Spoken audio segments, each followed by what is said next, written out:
यीशु मसीह का अनुसरण करते हुए परमेश्वर का वचन, परमेश्वर को जानने का तरीका। परमेश्वर को सदोम का विनाश करना ही होगा। यहोवा ने कहा, यदि मुझे सदोम में 50 धर्मी मिले तो उनके कारण उस सारे स्थान को छोड़ूंगा। फिर उसने उससे यह भी कहा, कदाचित वहां 40 मिले। उसने कहा, तो भी मैं ऐसा न करूंगा। फिर उसने कहा, कदाचित वहां 30 मिले। उसने कहा, तो भी मैं ऐसा न करूंगा। फिर उसने कहा, कदाचित उसमें 20 मिले।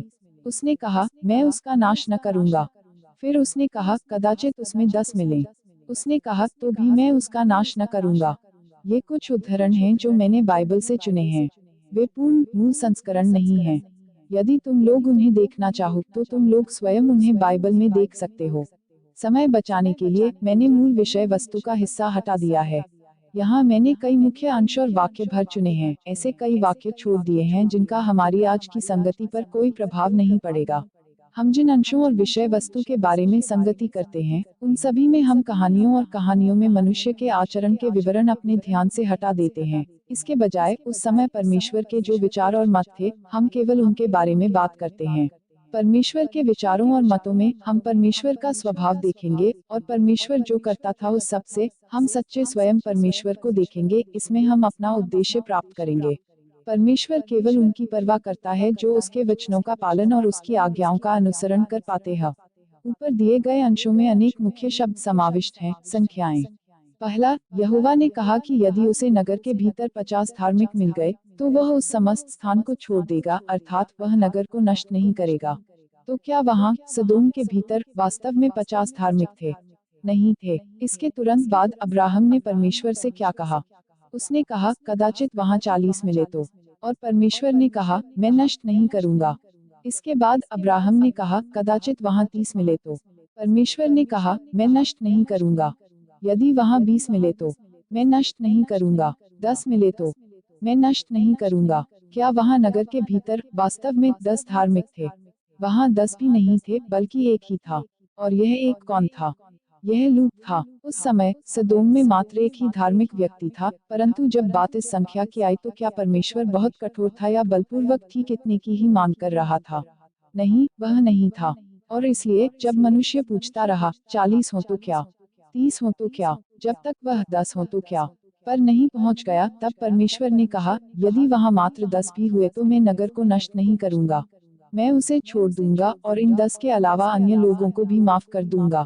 यदि मात्र 10 भी होते तो यह भी काफी दयनीय रहा होता, परंतु पता यह चला कि सदोम में वास्तव में उतनी संख्या में भी धार्मिक लोग नहीं थे।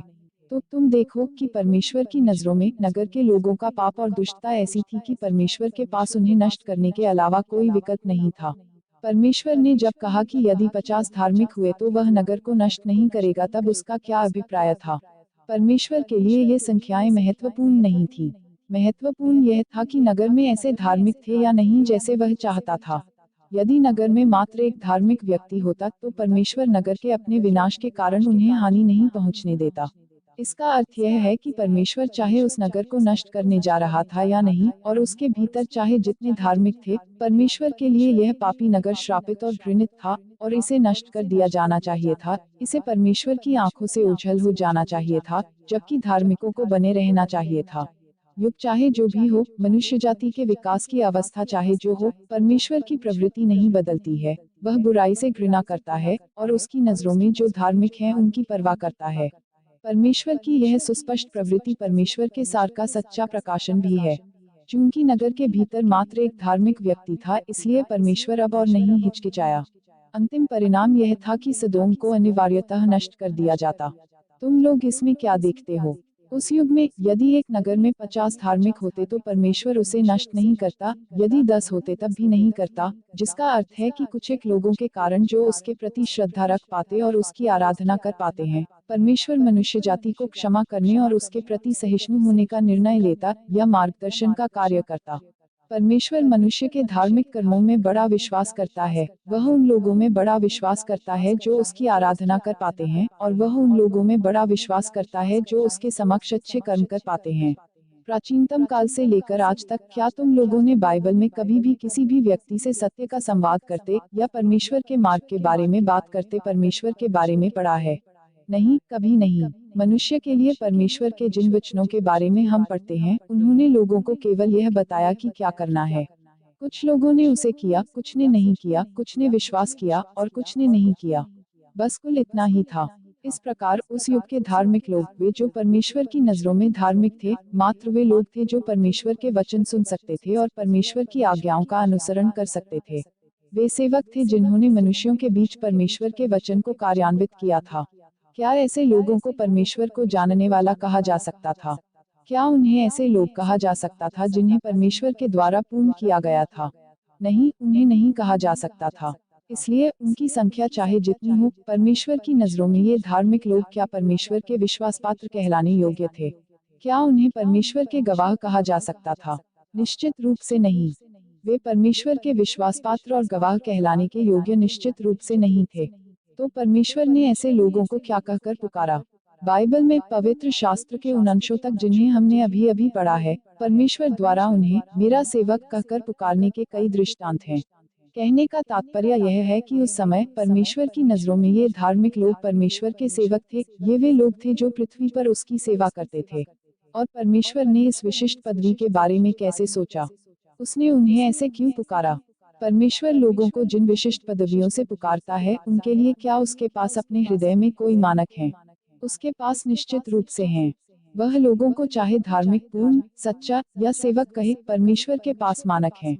जब वह किसी को अपना सेवक कहकर पुकारता है, तब उसे दृढ़ विश्वास होता है कि यह व्यक्ति उसके संदेशवाहकों की अगवानी करने में समर्थ है, उसके आदेशों का पालन करने में समर्थ है और उसे कार्यान्वित करने में समर्थ है जिसका आदेश संदेशवाहकों द्वारा दिया जाता है। यह व्यक्ति क्या कार्यान्वित करता है? वे वह कार्यान्वित करते हैं जो परमेश्वर पृथ्वी पर मनुष्य को करने और कार्यान्वित करने का आदेश देता है। उस समय परमेश्वर ने मनुष्य को पृथ्वी पर जो करने और कार्यान्वित करने के लिए कहा, क्या उसे परमेश्वर का मार्ग कहा जा सकता था? नहीं, इसे नहीं कहा जा सकता था।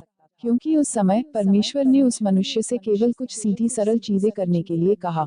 उसने मनुष्य को यह या वह करने के लिए कहते हुए कुछ एक सीधे सरल आदेश बोले और इससे ज्यादा कुछ नहीं। परमेश्वर अपनी योजना के अनुसार कार्य कर रहा था। चूंकि उस समय बहुत सी परिस्थितियां अभी विद्यमान नहीं थी, समय अभी परिपक्व नहीं था और मनुष्य जाति के लिए परमेश्वर के मार्ग को धारण कर पाना कठिन था, इसलिए परमेश्वर के मार्ग को परमेश्वर के हृदय से बाहर निकलना अभी आरंभ करना था।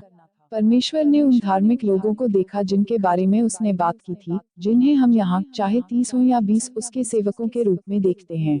जब परमेश्वर के संदेशवाहक इन सेवकों को अचानक मिल गए, तब वे उनकी अगवानी कर पाए और उनके आदेशों का पालन कर पाए और उनके वचनों के अनुसार कार्य कर पाए। यह ठीक वही था जिसे उनके द्वारा जो परमेश्वर की नजरों में सेवक थे किया और प्राप्त किया जाना चाहिए था। लोगों को अपनी पदवियां देने में परमेश्वर न्याय संगत है। उसने उन्हें अपना सेवक कहकर पुकारा तो इसलिए नहीं क्योंकि वे वैसे थे जैसे अब तुम लोग हो, क्योंकि उन्होंने काफी उपदेश सुने थे, जानते थे कि परमेश्वर को क्या करना था, परमेश्वर की बहुत कुछ इच्छा समझते थे और उसकी प्रबंधन योजना को बूझते थे, बल्कि इसलिए कि वे अपनी मानवता में ईमानदार थे और वे परमेश्वर के वचनों का अनुपालन करने में समर्थ थे। जब परमेश्वर ने उन्हें आदेश दिया, तब वे जो कर रहे थे उसे एक तरफ रखने और परमेश्वर ने जो आदेश दिया था उसे कार्यान्वित करने में समर्थ थे। तो परमेश्वर के लिए सेवक की उपाधि में अर्थ की दूसरी परत यह है कि उन्होंने पृथ्वी पर उसके कार्य के साथ सहयोग किया, और यद्यपि वे परमेश्वर के संदेशवाहक नहीं थे, फिर भी वे पृथ्वी पर परमेश्वर के वचनों के निर्वाहक और क्रियान्वयक थे। तो तुम देखो कि ये सेवक या धार्मिक लोग परमेश्वर के हृदय में बहुत महत्व रखते थे। परमेश्वर को पृथ्वी पर जिस कार्य की शुरुआत करनी थी, वह उसके साथ लोगों के सहयोग के बिना पूरा नहीं हो सकता था, और परमेश्वर के सेवकों ने जो भूमिका अपने ऊपर ली थी उसमें उनका स्थान परमेश्वर के संदेशवाहकों द्वारा ले पाना असंभव था। प्रत्येक कार्य जिसकी आज्ञा परमेश्वर ने इन सेवकों को दी थी उसके लिए अत्यधिक महत्व का था और इसलिए वह उन्हें गंवा नहीं सकता था। परमेश्वर के साथ इन सेवकों के सहयोग के बिना मनुष्य जाति के बीच उसका कार्य ठप पड़ गया होता, जिसके परिणामस्वरूप परमेश्वर की प्रबंधन योजना और परमेश्वर की आशाएं चूर चूर हो गई होती। परमेश्वर जिनकी परवाह करता है उनके प्रति अत्यधिक दयावान और जिनसे घृणा करता और ठुकराता है उनके प्रति प्रचंड कोपपूर्ण होता है। बाइबल के वर्णनों में क्या सदोम में परमेश्वर के 10 सेवक थे? नहीं, नहीं थे। क्या वह नगर परमेश्वर के द्वारा छोड़ दिए जाने योग्य था? नगर में केवल एक व्यक्ति लूत ने परमेश्वर के संदेशवाहकों की अगवानी की थी। इसका निहितार्थ यह है कि उस नगर में परमेश्वर का केवल एक ही सेवक था और इसलिए परमेश्वर के पास लूत को बचाने और सदोम नगर को नष्ट करने के अलावा कोई विकल्प नहीं था। अब्राहम और परमेश्वर के बीच ऊपर उद्धृत संवाद सीधे साधे लग सकते हैं, किंतु वे कुछ बहुत गहरी बात का चित्रण करते हैं। परमेश्वर के कार्यकलापों के अपने सिद्धांत हैं और निर्णय लेने से पहले वह अवलोकन और सोच विचार करते हुए लंबा समय बिताएगा। वह निश्चित रूप से सही समय आने से पहले कोई निर्णय नहीं लेगा या हड़बड़ी में किन्हीं निष्कर्षों पर नहीं पहुंचेगा।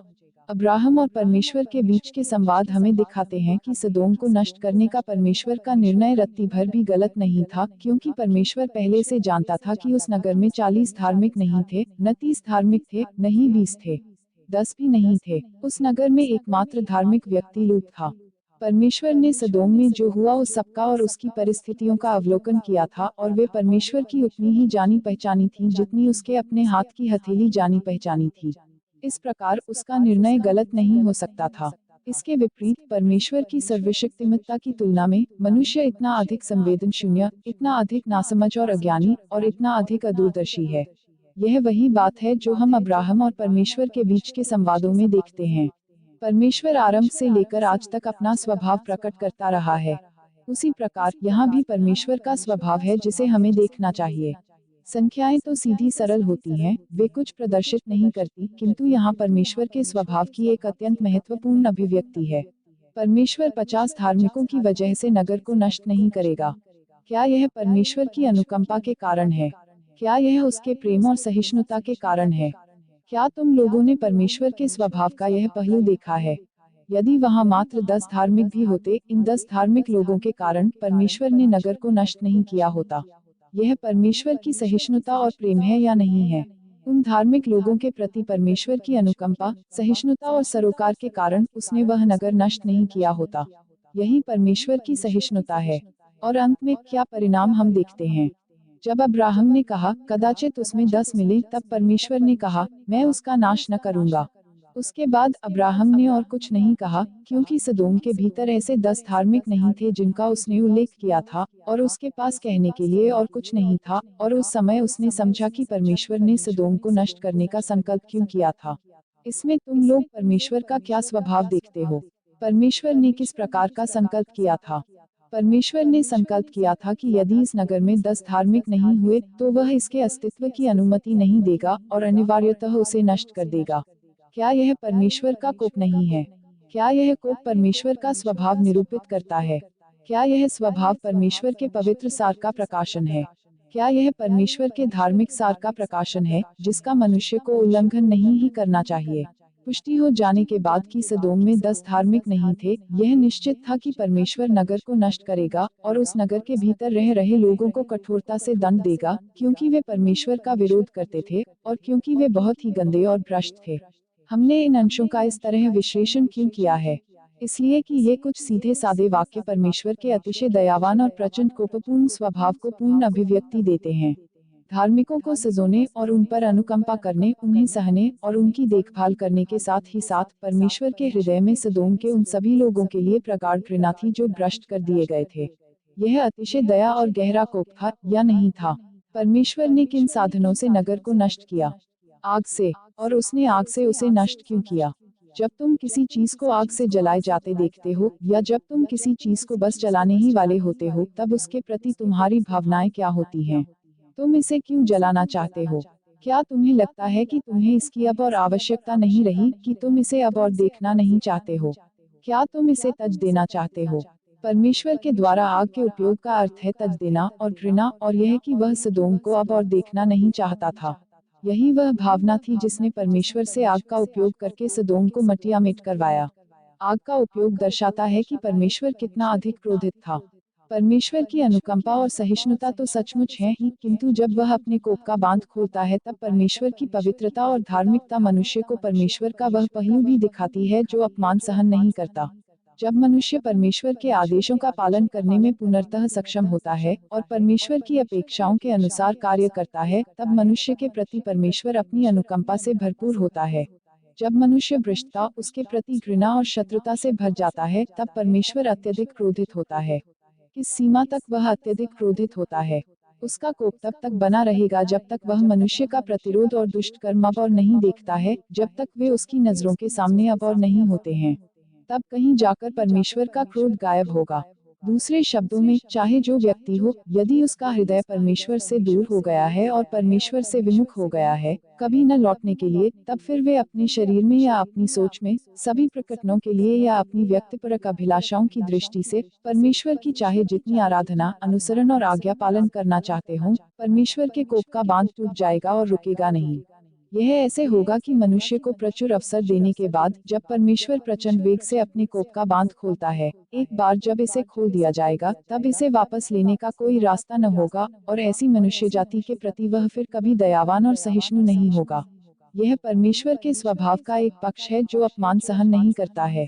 यहाँ लोगों को यह सामान्य प्रतीत होता है कि परमेश्वर एक नगर को इसलिए नष्ट कर देता क्योंकि परमेश्वर की नजरों में पाप से भरा हुआ एक नगर विद्यमान और अनवरत बना नहीं रह सकता था, और यह तर्कसंगत ही था कि इसे परमेश्वर द्वारा नष्ट कर दिया जाना चाहिए। फिर भी परमेश्वर के द्वारा सदोम के विनाश के पहले और उसके बाद जो घटित हुआ, उसमें हम परमेश्वर के स्वभाव की समग्रता देखते हैं। वह उन चीजों के प्रति सहिष्णु और दयावान है जो कृपालु, सुंदर और भली हैं। जो चीजें बुरी, पापमय और दुष्ट हैं, उनके प्रति वह प्रचंड रूप से कोपपूर्ण है, इतना कि उसका कोप रुकता नहीं है।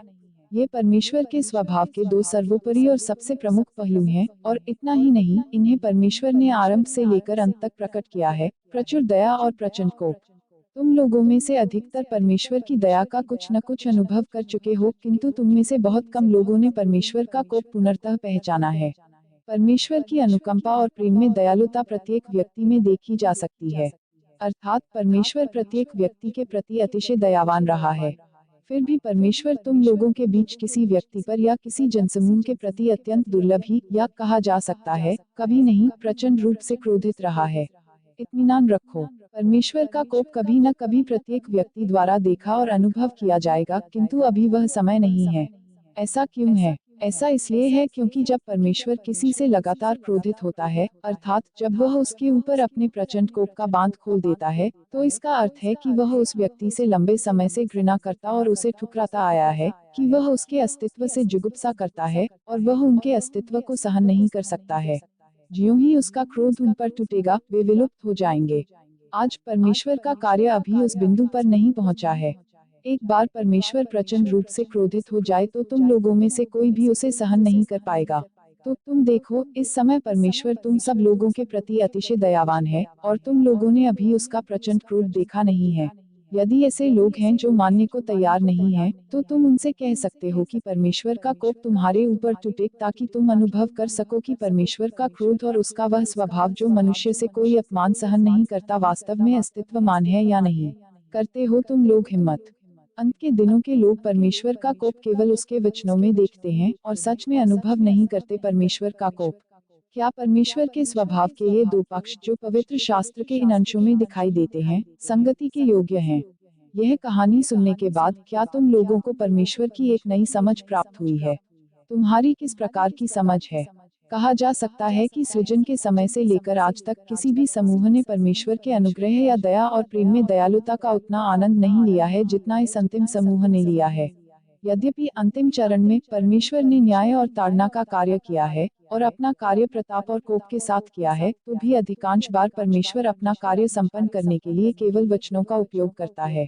वह सिखाने और सींचने, भरण पोषण और भोजन के लिए वचनों का उपयोग करता है। इस बीच परमेश्वर के कोप को हमेशा छिपाकर रखा गया है, और परमेश्वर के वचनों में उसके कोपपूर्ण स्वभाव का अनुभव करने के अलावा बहुत ही कम लोगों ने व्यक्तिगत रूप से उसके क्रोध का अनुभव किया है। कहने का तात्पर्य है, न्याय और ताड़ना के परमेश्वर के कार्य के दौरान, यद्यपि परमेश्वर के वचनों में प्रकट किया गया कोप लोगों को परमेश्वर की महिमा और अपमान के प्रति उसकी असहिष्णुता अनुभव करने देता है, फिर भी यह कोप उसके वचनों से आगे नहीं जाता है। दूसरे शब्दों में, परमेश्वर मनुष्य को झिड़कने, मनुष्य को उजागर करने, मनुष्य का न्याय करने, मनुष्य को ताड़ना देने, और यहाँ तक कि मनुष्य की निंदा करने के लिए भी वचनों का उपयोग करता है, परंतु परमेश्वर अभी तक मनुष्य के प्रति प्रचंड रूप से क्रोधित नहीं हुआ है, और अपने वचनों के साथ के अलावा उसने अपने कोप का बांध मनुष्य पर मुश्किल से ही खोला है। इस प्रकार मनुष्य के द्वारा इस युग में अनुभव की गई परमेश्वर की अनुकंपा और प्रेम में दयालुता परमेश्वर के सच्चे स्वभाव का प्रकाशन है, जबकि मनुष्य के द्वारा अनुभव किया गया परमेश्वर का कोप महज उसके कथनों के स्वर और भाव का प्रभाव है। बहुत से लोग इस प्रभाव को गलत ढंग से परमेश्वर के कोप का सच्चा अनुभव करना और सच्चा ज्ञान मान लेते हैं। परिणामस्वरूप अधिकतर लोग मानते हैं कि उन्होंने परमेश्वर के वचनों में उसकी अनुकंपा और प्रेम में दयालुता को देखा है, कि उन्होंने मनुष्य द्वारा अपमान के प्रति परमेश्वर की असहिष्णुता को भी देखा है, और उनमें से अधिकांश लोग तो मनुष्य के प्रति परमेश्वर की करुणा और सहिष्णुता की सराहना भी करने लगे हैं। परंतु मनुष्य का व्यवहार चाहे जितना बुरा हो या उसका स्वभाव चाहे जितना भ्रष्ट हो, परमेश्वर ने हमेशा सहन किया है। सहन करने में उसका उद्देश्य इस बात की प्रतीक्षा करना है कि जो वचन उसने कहे हैं, जो प्रयास उसने किए हैं और जो कीमत उसने चुकाई है, वे उन लोगों में जिन्हें वह प्राप्त करना चाहता है, सफलतापूर्वक निष्कर्ष पर पहुंच सकें। ऐसे एक परिणाम की प्रतीक्षा करने में समय लगता है और मनुष्य के लिए भिन्न भिन्न परिवेशों का सृजन करने की आवश्यकता होती है, ठीक उसी प्रकार जैसे लोग जन्म लेते ही वयस्क नहीं हो जाते हैं। इसमें 18 या 19 वर्ष लग जाते हैं और कुछ लोगों को तो 20 या 30 वर्ष लग जाते हैं, तब कहीं जाकर वे वास्तविक वयस्क के रूप में परिपक्व होते हैं। परमेश्वर इस प्रक्रिया के पूर्ण होने की प्रतीक्षा करता है, वह ऐसा समय आने की प्रतीक्षा करता है और वह इस परिणाम के आगमन की प्रतीक्षा करता है। और उस पूरे समय जब वह प्रतीक्षा करता है, परमेश्वर अतिशय रूप से दयावान होता है। हालांकि परमेश्वर के कार्य की अवधि के दौरान परमेश्वर के प्रति घोर विरोध के कारण बहुत ही छोटी संख्या में लोगों को मार गिराया जाता है और कुछ को दंडित किया जाता है। ऐसे उदाहरण परमेश्वर के उस स्वभाव के और भी अधिक बड़े प्रमाण हैं जो मनुष्य के द्वारा अपमान बर्दाश्त नहीं करता है और चुने हुए लोगों के प्रति परमेश्वर की सह